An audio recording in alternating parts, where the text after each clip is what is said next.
Hi folks, it's Mark here. It's a lovely Sunday morning here in Reading in the southeast of England, and I thought I'd do something a little bit different for my YouTube channel, but I thought I'd share some of the records that I have in my collection, some of the records that I've added to my collection recently. Seems that buying and listening and collecting to vinyl is becoming more popular once again, which is brilliant news, because it's a lot better than digital music, let's face it. So anyway, I'm going to dive straight in.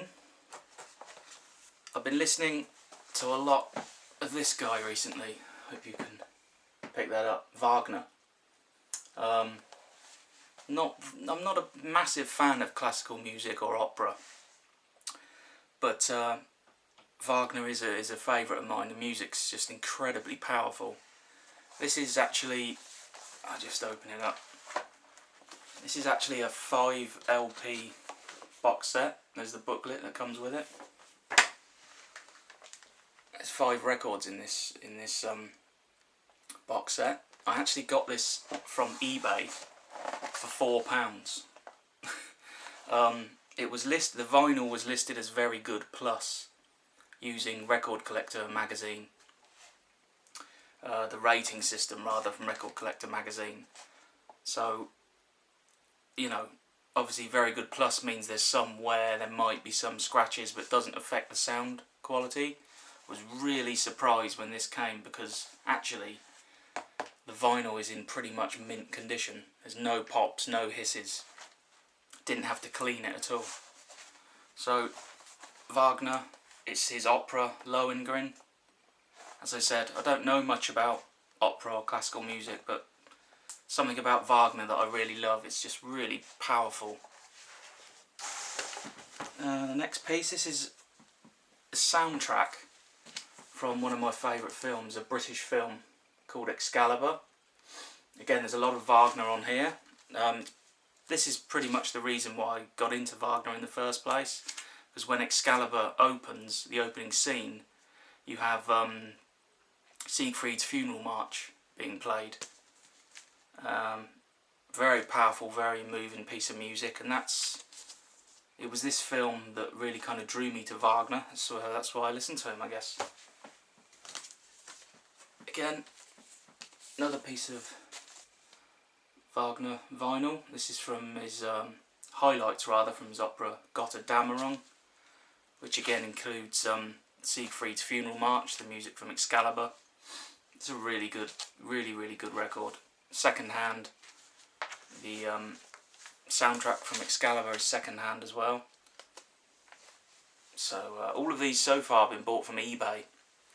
A lot of record collectors don't like to buy from eBay because you're never sure whether or not the seller is grading it properly, but you know, I've kind of given myself a rule that I don't buy vinyl any lower than very good plus. You know, obviously for each individual it's a personal choice, but for me, anything lower than very good plus, unless it's so cheap that it makes it worth buying, anything lower than very good plus, and I'm probably not going to buy it. Okay, so moving on, this is a fantastic License to Ill by the Beastie Boys. This is a gatefold. This is a gatefold sleeve. This is actually a very important record, because the very first cassette tape that I ever bought when I was a kid was the Beastie Boys' License to Ill, so a lot of good memories. Now we move on. I have the Beach Boys' 20 Golden Greats. It's very difficult to like music, I think, and to love music without understanding the contribution that the Beach Boys made, because you know, their harmonising is phenomenal, absolutely fantastic. It's just, you know, it's one of those records where you put it on and it's like every single song is just a classic that you've heard year after year after year. Really good.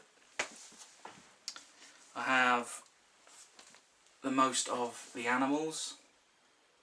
Another great record, again full of classic songs. I think the Animals are probably probably the most perfect kind of guitar pop band. It's very difficult to think of bands that make that kind of music that were better than these guys. It's got House of the Rising Sun, of course, which is one of the all-time great classics. Just fantastic band. Another great record. Have Booker T and the MGs. Now, for those of you who may not have heard of these guys, this is like real deep funk. There's no lyrics, you know, fantastic stuff. Just absolutely love it. I've been listening to a lot more funk in the last 6 months. You know, love listening to this. It's just, again, it's another one of those records you can just put on and you can be doing something else and it just kind of, it's like an earworm, you know, it gets into your head. So Booker T and the MGs. Have Bob Dylan, Greatest Hits compilation. It's a compilation record again, so, you know, classics, Blowing in the Wind, It Ain't Me Babe, Mr. Tambourine Man, The Times They Are A-Changin'. Really good record. And of course Bob Dylan, what can you say about Bob Dylan? One of the greatest singer-songwriters in the history of music. Now, the next two pieces of vinyl are from Neil Young. Never really been a fan of Neil Young, never really listened to him that much, to be honest. But in the last sort of month or so, I'm listening to a lot more music, and I'm trying to listen to music that I haven't listened to before, so that I can discover new music, new sounds, new types of music. And I just suddenly discovered, after all these years of kind of hearing Neil Young's records over the years, that I actually really like him. So this is Harvest. This is on Reprise Records. This is really a great album.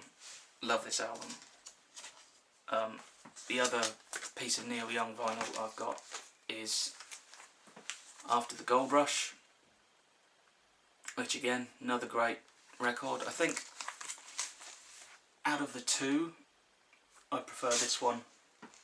I prefer Harvest.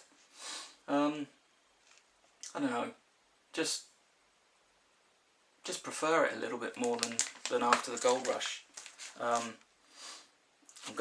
think I'm going to start really collecting Neil Young. I think he's probably going to become one of the first artists that I really sort of seriously collect in terms of having everything that he's done. My record buying or my music buying over the years has never really been buying artists and getting everything. It's just buying what I want to listen to at the time. But I think I'm gonna start sort of going through back catalogues of artists and trying to collect pretty much everything that chosen artist has done. What do I have next? Next I just have a little bit of Pavarotti. It's a great record.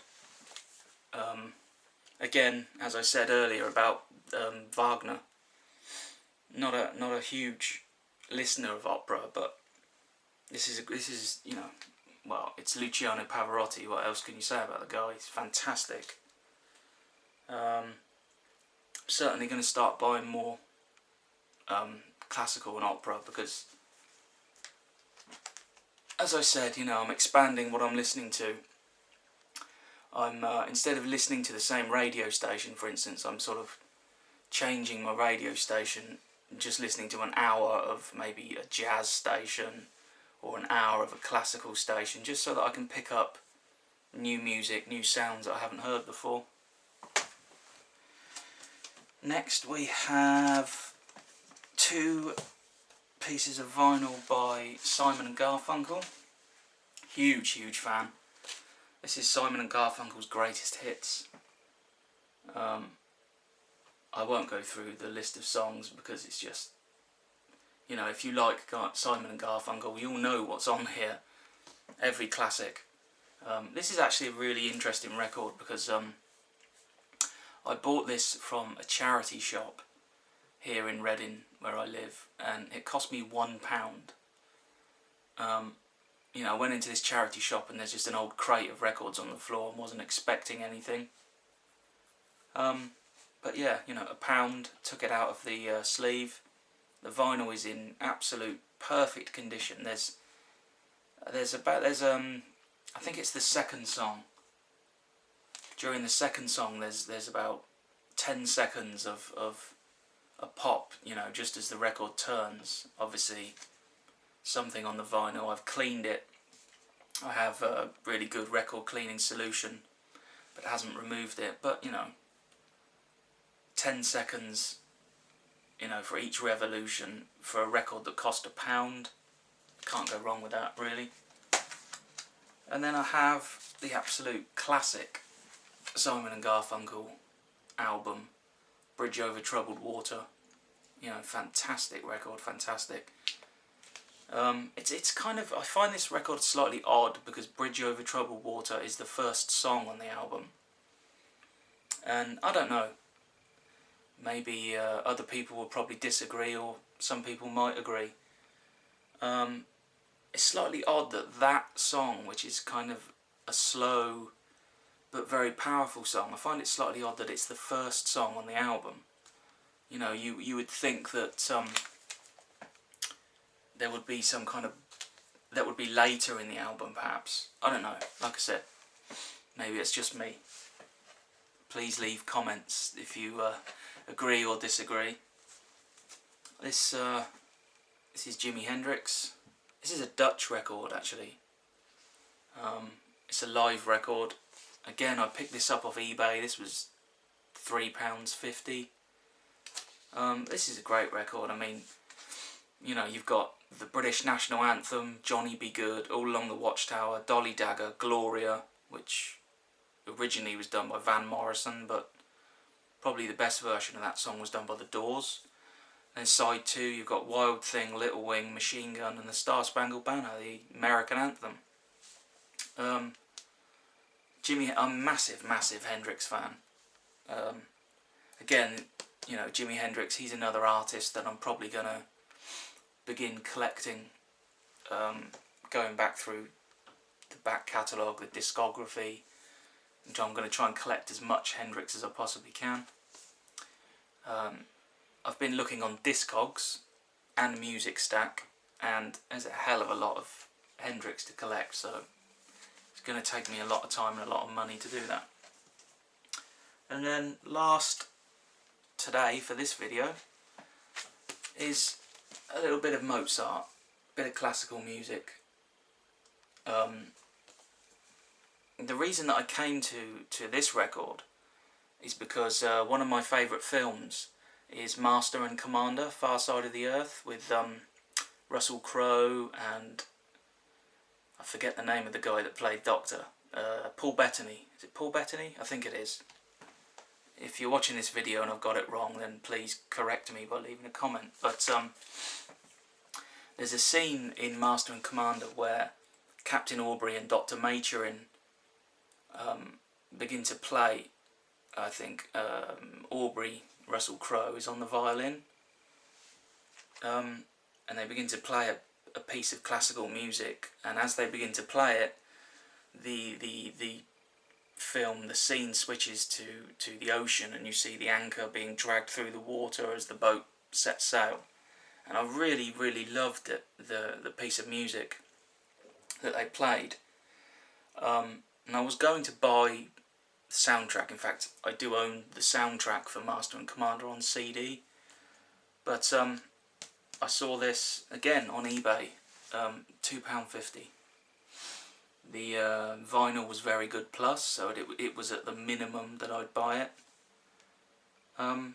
Yeah, so I snapped it up and it sounds fantastic.